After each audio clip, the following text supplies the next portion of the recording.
నమస్కారం, వార్తలకు స్వాగతం. ముందుగా ముఖ్యాంశాలు. కుప్పం భారీ బహిరంగ సభలో సీఎం జగన్ పై మండిపడ్డ నారా చంద్రబాబు నాయుడు.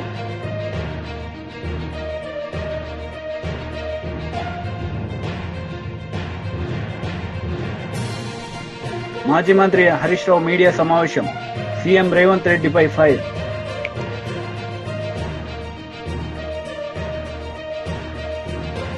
హోలీ పండుగను పురస్కరించుకొని శ్రీ సత్యనారాయణ స్వామి దేవస్థానంలో జరిగిన ప్రత్యేక పూజలు, హోలీ వేడుకల్లో పాల్గొన్న రాష్ట్ర వైద్య ఆరోగ్య శాఖ మంత్రి విడుదల రజని. ఈ సందర్భంగా ఆమె మాట్లాడారు.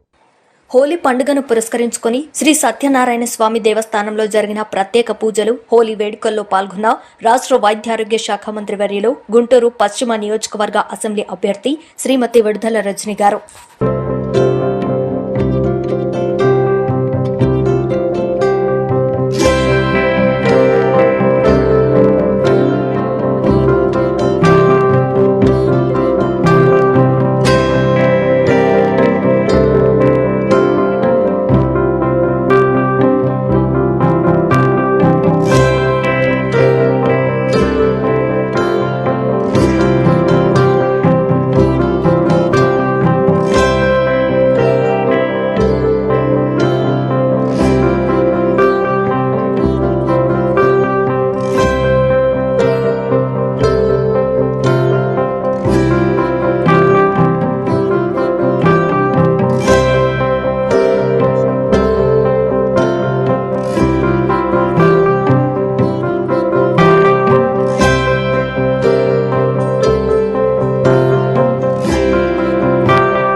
కుప్పం బహిరంగ సభలో మాట్లాడుతున్న టీడీపీ అధినేత నారా చంద్రబాబు నాయుడు సీఎం జగన్ పై విరుచుకుపడ్డారు. ఇంకొక సంఘటన చెప్తున్నా, ఇక్కడనే MLA Palamaner MLA the great Venkatagowda అక్రమాలకు అడ్డే లేదు. మన నియోజకవర్గం పక్క నుండి గ్రెనైట్ ని జనార్దన్ నాయుడు అనే గ్రెనైట్ ఉంటే బలవంతంగా రాయించుకున్నారు, ఆకుపై చేసుకున్నారు. కరెంటు ఛార్జీలు ఆయనకి ఇచ్చేసిన తర్వాత కరెంటు వాడుకొని బిల్లుని పంపించారు. మళ్ళీ ఈయన కోరి లాగేసుకున్నారు, వాడుకున్నారు.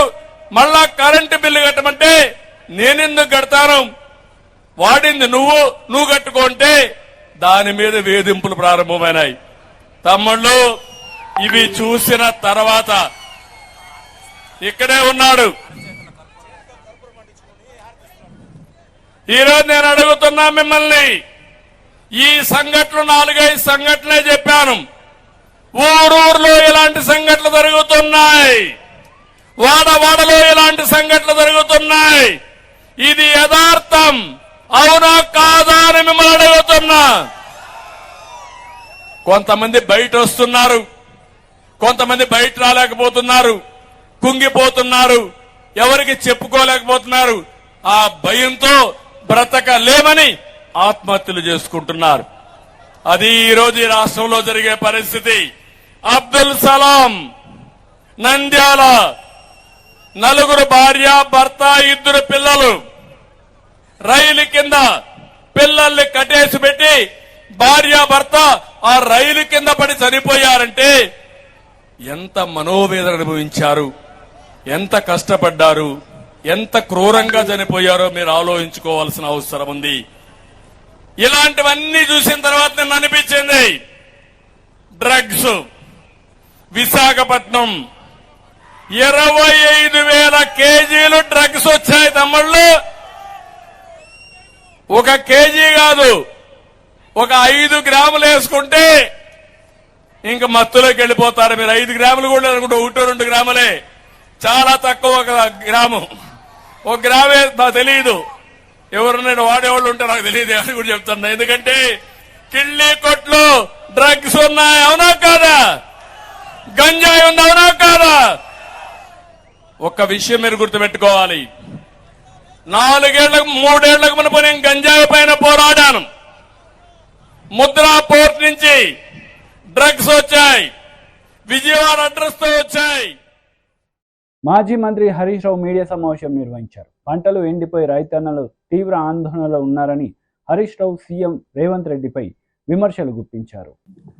దేవరుప్పుల మండలం లక్ష్మీబాయి తండాకు నేను నాతో పాటు గౌరవ మాజీ ఉప ముఖ్యమంత్రి వర్యులు కడియం శ్రీహరి గారు, మాజీ మంత్రి దయాకర్ రావు గారు, మాజీ మంత్రి సత్యవతి రాథోడ్ గారు, పెద్ది సుదర్శన్ రెడ్డి గారు, మేమందరం కూడా క్షేత్రంలో రైతుల యొక్క పరిస్థితి చూడడానికి వెళ్ళడం జరిగింది. సో ఆ లక్ష్మీబాయి తండాకు వెళ్ళినప్పుడు రైతుల కళ్ళల్లో కన్నీళ్లు, ఆవేదన ప్రత్యక్షంగా చూసాం.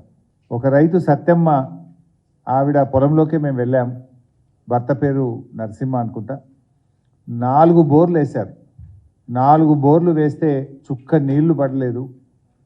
బావులు పూడిక తీయడానికి క్రేన్లు కిరాయికి తెచ్చుకొని పూడిక తీస్తూ ఉన్నాం.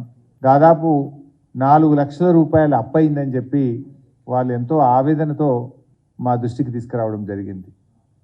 అట్లా ఒక్కొక్క రైతు, లక్ష్మి అనే రైతు 6 బోర్లు వేశానని, సత్యమ్మ 4 బోర్లు వేశానని, జంకు 9 బోర్లు వేశానని, శివశంకర్ 6 బోర్లు వేశానని, విజయ 4 బోర్లు వేశామని, వేసిన పంటలో బారాన్ని ఎండిపోయింది, చారాన్నే మిగిలింది, అది కూడా వస్తుందా రాదా అనేటువంటి ఆందోళన రైతుల కళ్ళల్లో కనబడ్డది. ఇంత జరుగుతూ ఉంటే, పరిస్థితి క్షేత్రస్థాయిలో ఇంత గంభీరంగా ఉంటే ఈ రాష్ట్ర ప్రభుత్వానికి చీమగుట్టినట్టు కూడా లేదు.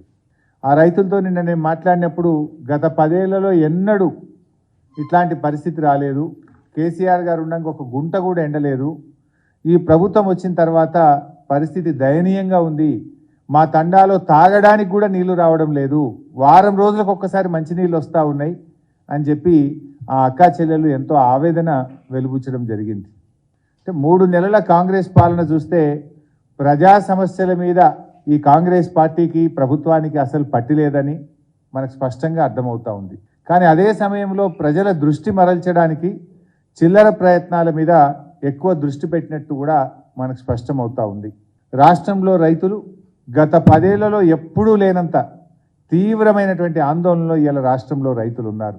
ఒకవైపు ఈ రాష్ట్ర ప్రభుత్వం నీటి నిర్వహణ విధానం సరిగా లేక రైతులకు నీళ్లు ఇవ్వడంలో ఈ ప్రభుత్వం పూర్తిగా విఫలం చెందడం, మరోవైపు రైతు బంధు రాకపోవడం, మూడోది కరెంటు ఎప్పుడు వస్తుందో ఎప్పుడు పోతుందో అర్థం కాక ఈ వచ్చిరాని కరెంటుతో, లో వోల్టేజీ కరెంటుతో మోటార్లు కాలిపోతూ ఉంటే ఇలా రైతుల మీద ఆర్థిక భారం పడుతున్నటువంటి పరిస్థితి.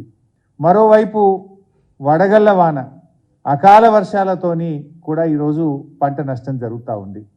ఇవన్నీ కూడా ఒక తీవ్రమైనటువంటి ఆందోళనలో ఇలా రైతాంగం ఉన్నటువంటి పరిస్థితి. రాష్ట్రంలో దాదాపు 20 లక్షల ఎకరాల్లో పంట ఎండిపోయినట్టుగా మా పార్టీకి ప్రాథమికంగా అందుతున్నటువంటి సమాచారం. ఇలా 20 లక్షల ఎకరాల్లో పంట ఎండుతూ ఉంటే ఇప్పటికీ కాంగ్రెస్ వచ్చిన ఈ 100 రోజుల్లో 180 మంది రైతులు ఆత్మహత్య చేసుకున్నారు. పరిస్థితి ఏమో ఇంత గంభీరంగా ఉంది. కానీ కాంగ్రెస్ పార్టీ మాత్రం అసలు ఈ ప్రభుత్వానికి, ముఖ్యమంత్రి గారికి, ఈ మంత్రులకు టైం దొరకలేదు. క్షేత్రస్థాయిలో వెళ్ళి పరిస్థితిని అంచనా వేయడానికి కానీ, రైతుల్ని ఓదార్చడానికి కానీ, రైతులకు భరోసా కల్పించడానికి కానీ ఈ ప్రభుత్వానికి అసలు టైం దొరకలేదు. ఇతర పార్టీల మీద, చేరికల మీద వీళ్ళకి దృష్టి పెడతా ఉన్నారు తప్ప, కానీ వీళ్ళు ఈ రాష్ట్రంలో 180 మంది రైతులు ఆత్మహత్య చేసుకొని పరిస్థితి ఇంత ఆందోళనగా ఉంటే కనీసం అసలు ఆలోచిస్తున్నటువంటి పరిస్థితి లేదు. ఒక అధికారుల బృందాన్నైనా పంపించిండ్రా? ఒక రాష్ట్ర ప్రభుత్వము జిల్లా కలెక్టర్లకో, ఆర్డీఓలకో, వ్యవసాయ. జనసేన నేత పోతిన మహేష్ మీడియా సమావేశం నిర్వహించారు. ఈ సందర్భంగా పలు అంశాలపై ఆయన మాట్లాడారు. అందరినీ కలిశాం. మరి మేము లక్షల మంది ప్రజల్ని ఇంటింటికి వెళ్ళి కలిశాం. వాళ్ళ కష్టాలు, ఇబ్బందులు తెలుసుకున్నాం. కొండ ప్రాంతాల్లో విస్తృతంగా పర్యటన చేశాం. పశ్చిమ నియోజకవర్గంలో 11 వార్డులు కొండ ప్రాంతంలో ఉన్నాయి. మరి సగం వార్డులు అంటే 1,25,000 ఓట్లు కొండ ప్రాంతంలోనే ఉన్నాయి. అయినా మేము మా కేడర్ ఎక్కడా కూడా విశ్రమించకుండా కొండ ప్రాంతాల అభివృద్ధి కోసం కూడా కొండ ప్రాంతాల్లో ప్రత్యేక పర్యటన చేశాం. ఆ ప్రాంతాల అభివృద్ధి కోసం ప్రత్యేక ప్రణాళిక రూపొందించాం. ఒక బోర్డు ఏర్పాటు చేయాలని కూడా మేము డిమాండ్ చేసాం. కొండ ప్రాంతాల అభివృద్ధి కోసం ఒక బోర్డు ఏర్పాటు చేయాలి, 1000 కోట్ల రూపాయల నిధులు మంజూరు చేయాలని ఇట్లాంటి డిమాండ్స్ కూడా బయటికి తీసుకొచ్చాం. పశ్చిమ నియోజకవర్గ ప్రజలు పశ్చిమంలోనే సొంత ఇంటికల సాకారం అవ్వాలనేటువంటి డిమాండ్ని బయటికి తీసుకొచ్చాం. అందుకు సంబంధించిన స్థలాల్ని అన్వేషించాం. 30,000 ఇళ్ళు కట్టడానికి కూడా ఇక్కడ ప్రొవిజన్ ఉంది, స్థలాలు ఉన్నాయని కూడా మేము ప్రజలకు తెలియజేశాం. నియోజకవర్గం గురించి అణువు మాకు తెలుసు, ప్రజలతో మమేకం అయిపోయి ఉన్నాం. ఈ రోజున అనేక మంది చాలామంది మాట్లాడుతున్నారు. పశ్చిమ నియోజకవర్గ సీటు జనసేన పార్టీ తరఫున పోతిని మహేష్కి ఇవ్వడమే న్యాయం, ధర్మం అని పవన్ కళ్యాణ్ గారికి విజ్ఞప్తి చేస్తా ఉన్నా. మళ్ళీ చెప్తా ఉన్నా, ఈ సీటు కష్టానికి విధేయతకి ఇచ్చేటువంటి గుర్తింపు అని కూడా ఈ సందర్భంగా తెలియజేస్తున్నా. రాజధాని ప్రాంతంలో జనసేన పార్టీ ఉనికి, జనసేన పార్టీ జెండా రెపరెపలాడాలంటే పశ్చిమ నియోజకవర్గంలో పోతిని మహేష్కి సీట్ ఇస్తేనే ఇవి జరుగుతాయని కూడా ఈ సందర్భంగా తెలియజేస్తాను. హోలీ సంబరాల్లో కరీంనగర్ ఎంపీ బండి సంజయ్ పాల్గొని కార్యకర్తలతో హోలీ సంబరాలు ఘనంగా జరుపుకున్నారు. ఈ సందర్భంగా మీడియాతో ఆయన మాట్లాడారు.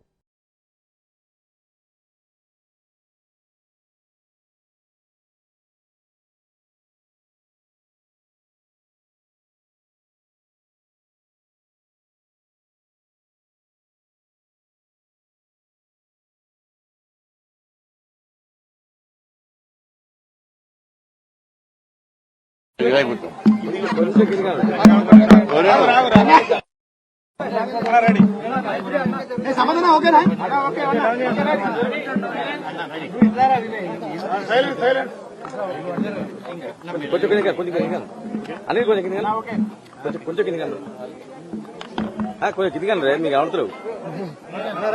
అందరికీ జై శ్రీరామ్.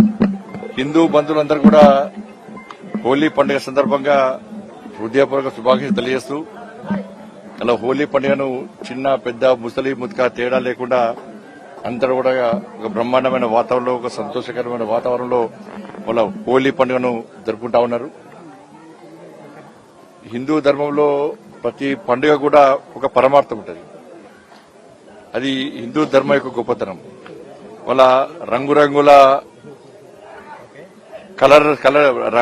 అనేక రకాల కలర్స్ తోని వాళ్ళ హోలీ పండుగను జరుపుకుంటూ ఏ విధంగా ఉత్సాహంగా, ఉల్లాసంగా, ఒక ప్రశాంతమైన వాతావరణంలో, ఒక సంతోషకరమైన వాతావరణంలో హోలీ పండుగ జరుపుకుంటున్నామో, అదేవిధంగా అందరి జీవితాలు సుఖ సంతోషాలతో ముందుకు సాగాలని చెప్పి, వాళ్ళ కష్టాలన్నీ తొలగిపోవాలని చెప్పి హోలీ పండుగను ఏ విధంగా సంతోషకరమైన వాతావరణంలో రంగులన్నీ జరుపుకొని రంగులతో జరుపుకుంటున్నామో, వాళ్ళ నిత్య జీవితం కూడా ఒక మంచి వాతావరణంలో నిత్య జీవితం గడపాలని చెప్పి మనస్ఫూర్తిగా అమ్మవారిని ఆశీర్వాదం ఇవ్వాలని చెప్పి కోరుకుంటూ, ప్రతి ఒక్కరు కూడా పవిత్రమైన హోలీ పండుగ సందర్భంగా శుభాకాంక్షలు. ఒక మంచి ఆలోచనతో హోలీ పండుగ జరుపుకోవాలని చెప్పి, జాగ్రత్తగా హోలీ పండుగ జరుపుకోవాలని చెప్పి, ఎందుకంటే చాలా చిన్న చిన్న పిల్లలు ఉంటారు, హోలీ పండుగ జరుపుకోవాల్సిందే. కానీ ఎవరికి ఇబ్బంది కాకుండా, ఎవరిని ఇబ్బంది పెట్టకుండా ఈ హోలీ పండుగను జరుపుకోవాల్సింది అందరికీ విజ్ఞప్తి చేస్తూ, మరొకసారి ప్రతి ఒక్కరు కూడా హోలీ పండుగ శుభాకాంక్షలు. భారత్ మాతాకి జై.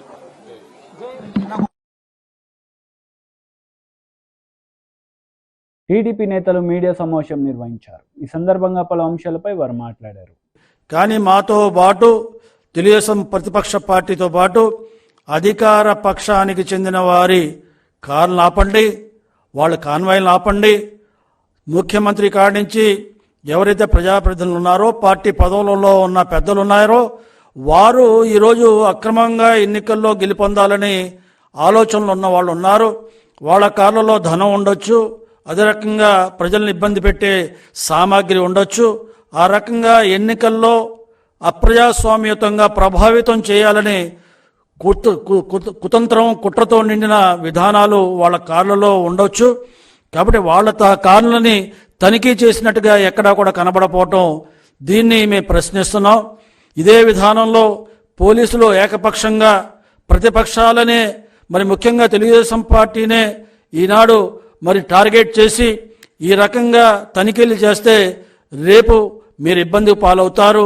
మేము తప్పనిసరిగా ఎలక్షన్ కమిషన్కి ఈ పోలీస్ విధానం మీద, పోలీసులు నిర్వహిస్తున్న పక్షపూరిత విధానాల మీద మేము మరి ఎన్నికల కమిటీకి, ఎన్నికల సంఘానికి మేము ఫిర్యాదు చేస్తాం. కాబట్టి ఇటువంటి విధానాలు మానుకోవాలి. తెలుగుదేశం పార్టీ గెలవబోతుందనే భయంతో, తెలుగుదేశం పార్టీని గెలుపుని ఆపాలనే ఆలోచనతో ఉన్న వైఎస్ఆర్సీపీకి మీరు తాబేదారులుగా ఉండి ఈ రకమైన విధానాలకు పాల్పడొద్దని పోలీస్ వ్యవస్థని ఈ సందర్భంగా ముఖ్యంగా డీజీపీ గారిని నేను. తమాషాగా ఉందా? పరాశికాల ఏమనుకుంటున్నారు మీరు? ఎన్నికల కోడ్ వచ్చిన తర్వాత, నియమ నిబంధనలు వచ్చిన తర్వాత అవన్నీ అందరికీ సమానంగా వర్తింపజేయాల్సినటువంటి బాధ్యత పోలీసుల పైన ఉన్నది. లోకేష్ బాబు చాలా స్పష్టంగా అడిగారు, ఈ చీటికి మాటికి మీరు తనిఖీ చేస్తున్నారు, మీకు పైనుంచి ఆదేశాలు కేవలం నా కారును మాత్రమే, నా కాన్వాయ్ని మాత్రమే తనిఖీ చేయాలని చెప్పని మీకేమైనా ఆదేశాలు ఉన్నాయా అని చెప్పని కూడా అడిగారు.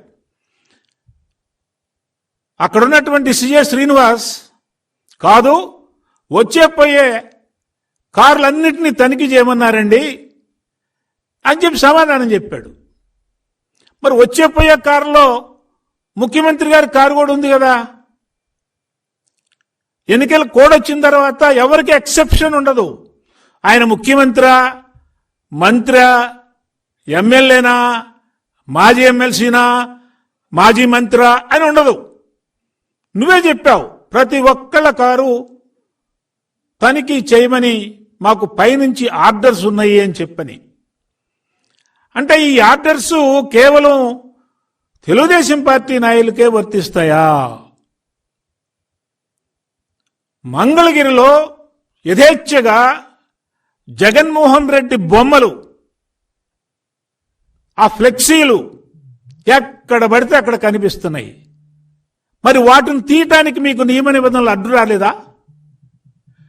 కేవలం తెలుగుదేశం పార్టీ ఫ్లెక్సీలు, తెలుగుదేశం పార్టీ నాయకుల కాన్వాయ్లు, కార్లు తనిఖీలు చేయడానికి మాత్రమే. వార్తలు ముగించే ముందు ముఖ్యాంశాలు మరోసారి. కుప్పం భారీ బహిరంగ సభలో సీఎం జగన్ పై మండిపడ్డ నారా చంద్రబాబు నాయుడు.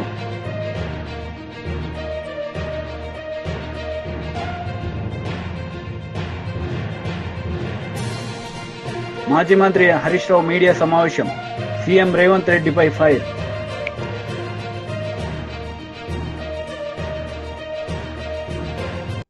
ఈ వార్తలు ఇంతటితో సమాప్తం. తిరిగి ప్రసారమయ్యే వార్తలు మళ్ళీ కలుద్దాం. అంతవరకు సెలవు. నమస్తే.